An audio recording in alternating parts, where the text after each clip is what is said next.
make a quick video of this because to document so I can figure out what I did wrong when I make my third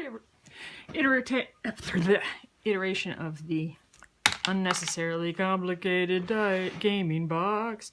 So here we go. Here's the one I made last time. So I drew a picture, I painted in with white chalk, then I stained it with a brown wax stain and kind of messed around with it with brown and clear wax. So I got a finish I liked. And then I got a piece of leather from, I think Hobby Lobby or Michael's, and filled that in. This is a piece of self-adherent felt. I got these from Container Store. One has my figures in it. I made myself little containers using the foam from that came with miniatures that I painted. And I just covered them with red felt for reasons I can't remember. And they fit right in there, just luckily. And here's all my unnecessarily large amount of dice. And that fits in there too by accident. This was originally a box I got for I think $4 at Michael's before it was finished. It actually was a hinged box, so you can see where the hinges were. Maybe you can't because I don't know if the iPhone will focus on that, but that's where the hinges were. And I just filled those in with putty. And then I bought some extra little crappy hinges from the hardware store. And this is nice, but I find generally speaking that when I'm playing, I end up kind of just covering one of the boxes and then sort of having these aside, which is okay. That's fine. You know, that's okay. I don't know. I find it it seems like too many things to me. I don't know. Feels like there should be less things. So I had this idea when I found some foam on sale at Joann's. Oh, also, I didn't measure it carefully, so I can't put these on the other way. It doesn't quite fit. I mean, it's okay. That just really annoys me. So, anyway, I need to fix that. But, all right, so the second iteration was, I found a box. I think I took a snapshot of it. I found a plain hinged box at Target for $3 in the dollar area, which doesn't really make sense. It's $3, but whatever. It also had a latch on it and hinges. I painted that again with the chalk paint and then sanded it off with my sander. The original color here was this aqua color, which I don't find particularly offensive, and white on one side. So, had this idea. Like I said, I found this foam at Joann Fabrics. It was this sheet of foam. It's an inch thick.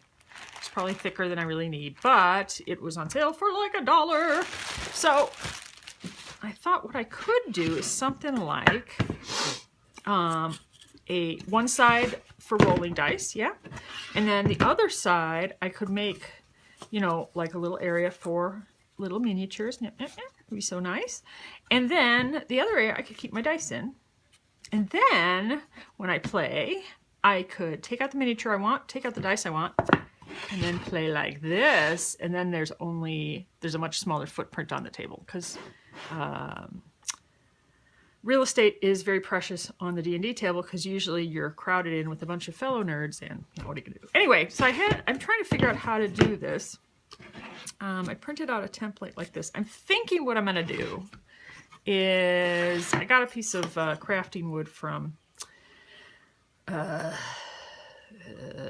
Lobby, and I cut it. Well, first I cut out what I thought would be good sizes with foam board, because foam board, I have many foam board around a lot of foam board around the house. And I was thinking what I could do is something like this, and put magnets in these sides, and then put, you know, a flat piece on the top. And I'm like, okay, could do that. But what I'm thinking is I could put these in here on the sides, and then put 2 pieces of foam board. And then use a piece of cardboard, and cover it with either felt or with leather scraps or something like that, and have a flat thing that goes here, and then put a magnet in it, and put a magnet here, and that would be a magnet cover, yeah? And then have, and then close it.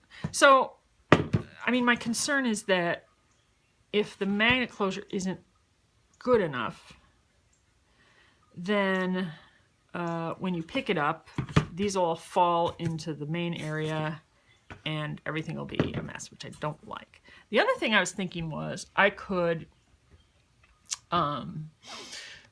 put like leather or fabric again with the magnet idea, but then reinforce it with like a piece of Velcro. I think I might do that. I don't think it'll look as pretty, but I'm going to try that. Like I said, this is probably the second iteration of this. I'm sure I'll have to do more. I'm thinking I'm going to decoupage a map or something on this. The green, I'm not crazy for. I know it's in style right now to have these beach colors. I'm just not crazy for that. I have a stencil.